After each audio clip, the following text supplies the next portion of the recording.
আসসালামু আলাইকুম। আশা করছি সবাই ভালো আছেন। এই ভিডিওতে আমরা দেখব গণপ্রজাতন্ত্রী বাংলাদেশ সরকারের সমাজসেবা অধিদপ্তরের যে বয়স্ক ভাতার অনলাইনে আবেদন ফরম পূরণ করা হয় অনলাইনে। তো এটা আপনারা কিভাবে পূরণ করবেন এবং এটা হচ্ছে কি কি শর্ত আপনার থাকলে আপনি এখানে বয়স্ক ভাতার জন্য আবেদন করতে পারবেন।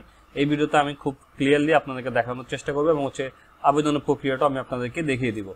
তো প্রথমত দেখতে পাচ্ছেন আমাদের বয়স্ক ভাতার আবেদন অনলাইন আবেদন ফরম পূরণের নিয়মাবলী শর্তাবলী। তারপর আমরা দেখব বয়স্ক ভাতা কত বছর বয়সে দেয়া হয়। এগুলো অনেকের প্রশ্ন থাকে, আমি এগুলো ক্লিয়ার করে দিচ্ছি। তো এখানে দেখতে পাচ্ছেন বয়স্ক ভাতার জন্য আবেদন করতে যারা পুরুষের জন্য 65 বছর ঊর্ধ্বে এবং মহিলার জন্য যারা মহিলা প্রার্থী আছেন তাদের জন্য 62 বছর ঊর্ধ্বে হতে হবে। এখন আমরা দেখব বয়স্ক ভাতা পাওয়ার যোগ্যতা ও শর্তাবলী। আপনাকে অবশ্যই বাংলাদেশের নাগরিক হতে হবে, সংশ্লিষ্ট এলাকার স্থায়ী বাসিন্দা হতে হবে এবং জাতীয় পরিচয়পত্র থাকতে হবে।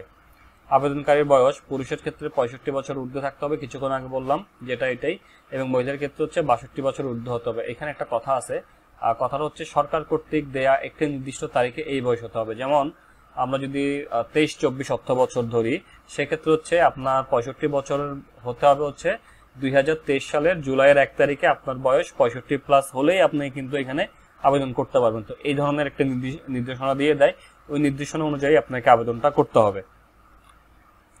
তারপর প্রার্থীর গড় আয় 10,000 টাকার কম হতে হবে। যারা আবেদন করতে যাচ্ছেন তাদের গড় আয় 10,000 টাকার নিচে হতে হবে। এখন আমরা দেখব বয়স্ক ভাতা প্রাপ্তির অযোগ্যতা। মানে আপনি বয়স্ক ভাতার জন্য আপনার বয়স হলো আপনার অযোগ্যতা বলে বিবেচিত হবে যে বিষয়গুলো, যেমন যারা সরকারি কর্মচারী, পেনশনভোগী বা পেনশন পাচ্ছেন তাদের ক্ষেত্রে বয়স্ক ভাতা প্রযোজ্য হবে না। তারপর দুস্থ মহিলা হিসেবে ভিজিটি কার্ডধারী হলে আপনি বয়স্ক ভাতার জন্য আবেদন করতে পারবেন না। অন্য কোনোভাবে নিয়মিত সরকারি অনুদান বা ভাতা প্রাপ্ত হলে, যেমন অনেকে মুক্তিযোদ্ধা ভাতা পাচ্ছেন বা অন্যান্য সরকারি কিছু অনুদান বা সরকারি ভাতা পাচ্ছেন, সেক্ষেত্রে কিন্তু আপনি বয়স্ক ভাতার জন্য আবেদন করতে পারবেন না। কারণ সরকারের একটা প্রজ্ঞাপন অনুযায়ী আপনি সরকারের যে কোনো একটি সুবিধা আপনি নিতে পারবেন, আপনি একাধিক সুবিধা নিতে পারবেন না। তারপর কোনো বেসরকারি সংস্থা বা সমাজ কল্যাণমূলক প্রতিষ্ঠান হতে নিয়মিতভাবে আর্থিক অনুদান বা ভাতা প্রাপ্ত হলে আপনি আবেদন করতে পারবেন না। আচ্ছা, এখন আমরা দেখব সমাজসেবা অধিদপ্তরের বয়স্ক ভাতা আবেদন করার বিস্তারিত প্রক্রিয়া এবং ধাপে ধাপে নিচের দিকে দেওয়া হলো। তো প্রথমত আমরা আছি এখানে ধাপ 1, বয়স্ক ভাতার আবেদনের ওয়েবসাইট এটা mis.bhata.gov.bd/online application। আপনারা যে কোনো ব্রাউজার, গুগল ক্রোম হোক বা মোজিলা ফায়ারফক্স হোক, যে কোনো একটা ব্রাউজার দিয়ে আপনারা এই সাইটে যখন লগ ইন করবেন বা এই সাইটে যখন ভিজিট করবেন, তখন আপনাদের সামনে এই ধরনের একটি পেজ চলে আসবে। এখান থেকে আপনারা নির্বাচন করুন এই অপশনটাতে ক্লিক করবেন। এখান থেকে আপনারা বয়স্ক ভাতা এটা সিলেক্ট করবেন। সিলেক্ট করার পরে আপনারা যে কাজটা করবেন আমরা দ্বিতীয় ধাপে দেখি।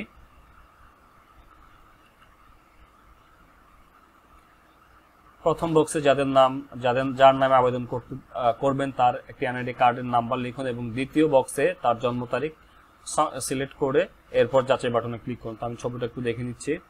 এই যে আপনি যখন বয়স্ক ভাতা প্রথম ধাপে যখন সিলেক্ট করবেন তখন আপনাকে জাতীয় পরিচয়পত্র নাম্বার এখানে দিতে হবে এবং এই বছর থেকে 23-24 অর্থ বছর থেকে এখানে একটা ক্যাপচা কোড টাইপ করতে হবে। তো ক্যাপচা কোড এখানে একটা কোড দিয়ে দিবে, একটা লেখা, যেমন ZXCVB এরকম, অথবা 123XV এরকম কিছু লেখা দিবে। আপনারা জাতীয় পরিচয়পত্র টাইপ করবেন, জন্ম তারিখ টাইপ করবেন, করে এখানে একটা বক্স থাকবে, এই বক্সের মধ্যে আপনার ক্যাপচা কোডটা লিখবেন, লিখে যাচাই বাটনে ক্লিক করবেন। তো যাচাই বাটনে ক্লিক করার পরে এই যে আমাদের সামনে এরকম আসবে, দেখেন এনআইডি কার্ড থেকে ছবি সহ আবেদনকারী কিছু তথ্য স্বয়ংক্রিয়ভাবে পূরণ হয়ে যাবে। এখান থেকে যেই তথ্য অটোমেটিক পূরণ হবে না সেগুলো নিজে সঠিকভাবে পূরণ করতে হবে। তো আপনি যখন যাচাই বাটনে ক্লিক করবেন আপনার এনআইডি কার্ড বা জাতীয় পরিচয়পত্র অনুযায়ী আপনার তথ্যগুলো এখানে শো হবে এবং এখানে যেই তথ্যগুলো আপনি দেখতে পাবেন বা যে অপশনগুলো আপনাকে পূরণ করতে হবে, যেমন ইংরেজি নামটা পূরণ করতে হয়, বাংলা নামগুলো সবার অটোমেটিক চলে আসে, যেমন ইংরেজি নাম টাইপ করতে হয়, স্বামী বা স্ত্রীর নাম টাইপ করতে হয়, সেগুলো আপনার ম্যানুয়ালি টাইপ করবেন। আর টাইপ করে আমরা পরবর্তী ধাপে দেখি।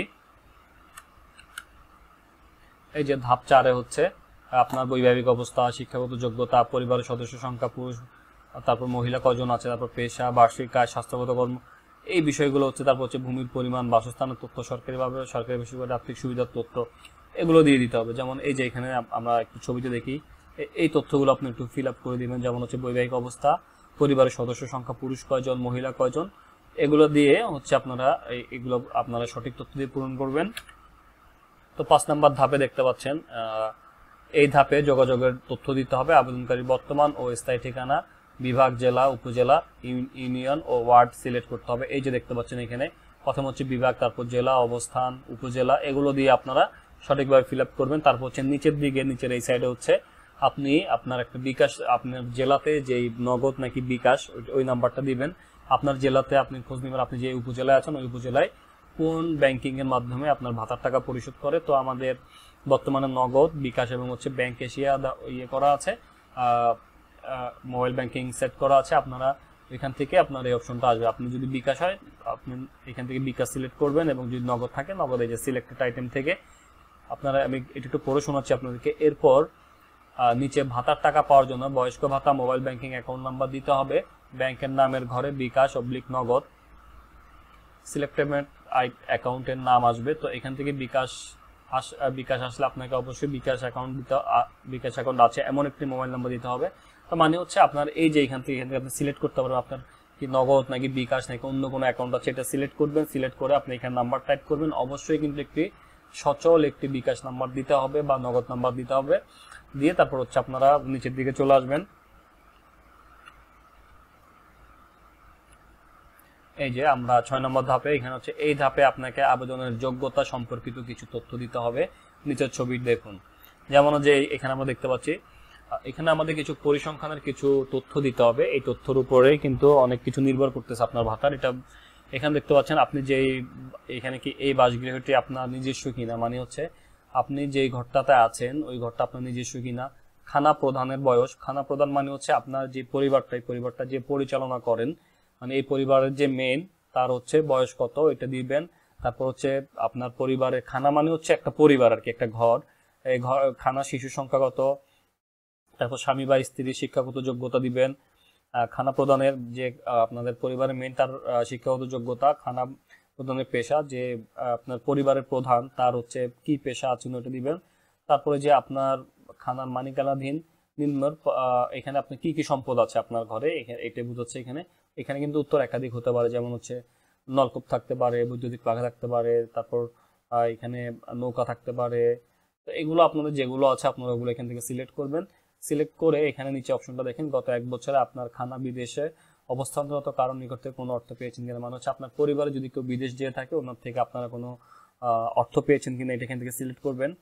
তারপর এখানে গত 1 বছরে এই খানার কোনো সদস্য সামাজিক নিরাপত্তা বেষ্টনী কর্মসূচির আওতায় কোনো সহায়তা পেয়েছেন কিনা, মানে হচ্ছে বয়স্ক ভাতা, বিধবা ভাতা, বা হচ্ছে যারা মাতৃত্বকালীন ভাতা পান, ওই টাইপের কোনো ভাতা আপনার পরিবারের কোনো সদস্য পেয়েছে কিনা, এটা এখান থেকে সিলেক্ট করে দিবেন। দিয়ে হচ্ছে আমরা একটু পরবর্তী ধাপে যাচ্ছি। এই যে এখানে আরো কয়েকটা প্রশ্ন আছে। আপনার ঘরের ছাদ কি দিয়ে তৈরি, আপনি যে ঘরটাতে আছেন এটার ছাদ কি দিয়ে তৈরি। আপনার এখানে বাঁশ বেড়া থাকতে পারে, টিন থাকতে পারে, কংক্রিট থাকতে পারে। তো এখানে যেটা আপনি যেটাতে আছেন ওটা সিলেক্ট করে দিবেন। তারপর এই খানার সদস্যগণ কি ধরনের পায়খানা ব্যবহার করেন, কারো স্যানিটারি আছে কারো স্যানিটারি নাই, তো এগুলো আপনার যার যেটা আছে ওটা দিবেন। তারপর হচ্ছে আপনার খানার খাবার পানির উৎস কি, তো খাবার পানির উৎসটা আপনারা দিয়ে দিবেন, যেমন হচ্ছে গভীর নলকূপ হতে পারে, টিউবওয়েল হতে পারে। তো আপনাদের যার যেটা আছে ওটা দিবেন। তারপর আপনার খানার কোনো সদস্য কি কৃষি বা অকৃষি হিসেবে নিয়োজিত আছেন কিনা, মানে হচ্ছে আপনার যারা কৃষিকাজের সাথে সম্পর্কিত তারা হচ্ছে এখানে কৃষি সিলেক্ট করবেন, আর যারা চাকরি বাকরি করতেছে বা আদার্স অন্য কাজ করতেছে তারা এখান থেকে অকৃষিটা সিলেক্ট করবেন। তারপর হচ্ছে আপনার খানার সকল সদস্যের মালিকানাধীন মোট জমির পরিমাণ কত, আপনাদের জমির পরিমাণ যতটুকু আছে ততটুকু আপনার এখান থেকে সিলেক্ট করে সংরক্ষণ বাটনে ক্লিক করবেন। সংরক্ষণ বাটনে ক্লিক করলে কি হবে, এই দেখতে পাচ্ছেন সংরক্ষণ বাটনে যখন ক্লিক করবেন তখন হচ্ছে আপনার সামনে এই ধরনের একটা পপ আপ আসবে। এখান থেকে আপনি যদি ঘরে বসে আপনি যদি মোবাইল দিয়ে যদি আপনার আবেদনটা করেন সেক্ষেত্রে হচ্ছে প্রিন্টে ক্লিক করে অবশ্যই আপনাকে পিডিএফটা সেভ রাখতে হবে। আর যদি কোনো দোকান থেকে করেন বা কোনো ডিজিটাল সেন্টার থেকে করেন সেক্ষেত্রে হচ্ছে আপনি অবশ্যই আপনার আবেদনের প্রিন্ট কপিটা সংরক্ষণ করবেন বা এটা আপনার কাছে রাখবেন। পরবর্তীতে সমাজসেবা অফিস থেকে বা আপনি যখন আপনার তালিকা যখন নাম আসবে তখন হচ্ছে এটাকে সাবমিট করার প্রয়োজন পড়বে। তো অবশ্যই আপনারা এই যে প্রিন্ট কপিটা বা পিডিএফটা আপনার মোবাইলে বা হচ্ছে আপনার এটা প্রিন্ট করে আপনার সাথে রাখবেন, ভালো একটা ইয়েতে রাখবেন, সংরক্ষণ করে রাখবেন। এইভাবে হচ্ছে মূলত আমাদের ভাতার আবেদনটা করতে হবে। এই যে এখানে দেওয়া আছে, আবেদন সাবমিট করা হলে প্রিন্ট করা অপশন থেকে এখান থেকে প্রিন্ট বাটনে ক্লিক করে বয়স্ক ভাতার আবেদনটি পিডিএফ ফাইলে ডাউনলোড করে নিন। নিজের প্রিন্টার না থাকলে এলাকার কোনো কম্পিউটার সেবার দোকান থেকে ফর্মটি প্রিন্ট করে নিন। তো অবশ্যই ফর্মটি আপনারা প্রিন্ট রাখবেন। তো আশা করব ভিডিওটা আপনাদের ভালো লেগেছে। তো এইভাবে হচ্ছে বয়স্ক ভাতার জন্য আবেদন করতে হয়, বা বয়স্ক ভাতার আবেদনের নিয়মটাই হচ্ছে এটা। আশা করব ভিডিওটা আপনাদের ভালো লাগবে। যদি ভিডিওটা ভালো লাগবে তাহলে অবশ্যই আপনাদের কাছে অনুরোধ আমাদের চ্যানেলটি সাবস্ক্রাইব করে রাখবেন এবং পরবর্তীতে এই ধরনের আপডেট ভিডিও পাওয়ার জন্য নোটিফিকেশন বাটনটি অন করে রাখবেন। তো আজকে এতটুকুই। ধন্যবাদ সবাইকে, ভালো থাকবেন সবাই। আল্লাহ হাফেজ, আসসালামু আলাইকুম।